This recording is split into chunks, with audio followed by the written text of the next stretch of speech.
চমৎকার তো ভাই, মানে এভাবে লেগে থাকবে, এভাবেই খুলে যাবে না। হ্যাঁ, এই যে যখন আপনার বের করবেন, এই যে দেখেন যে কোনো এক্সেপ্ট প্রেস করলে এই যে বের হয়ে গেল। আপনার টাইম দেওয়া আছে, আপনার যদি বাড়াতে চান বাড়াতে পারবেন, কমাতে চাইলে কমাতে পারবেন।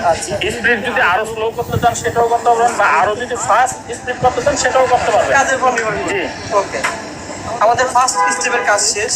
এই দেখেন। রাজীব ভাই, আসসালামু আলাইকুম। ওয়ালাইকুম আসসালাম ভাই, আসসালামু আলাইকুম। ওয়ালাইকুম আসসালাম, কেমন আছেন ভাই? জি ভাই আলহামদুলিল্লাহ ভালো আছি, আপনি ভালো আছেন? এই তো ভাই ভালো আছি ভাই। অনেক আছে এই এলাকায় মনে করেন বেকার ঘোরাফেরা করে, আবার অনেকে প্রবাস থেকে এসে কি করবে চিন্তা ভাবনা করতে পারে না ভাই, তাদের জন্য আপনি কি সার্ভিস দিবেন ভাই? ভাই তাদের জন্য একটা কথাই বলবো যে আপনারা ভুল জায়গায় যাবেন না, ভুল জায়গায় না গিয়ে আপনার সঠিক জায়গায় এসে আপনারা মেশিন দেখে শুনে বুঝে তারপরে মেশিন প্রয়োগ করতে পারেন। আচ্ছা, এটা কিসের মেশিন ভাই?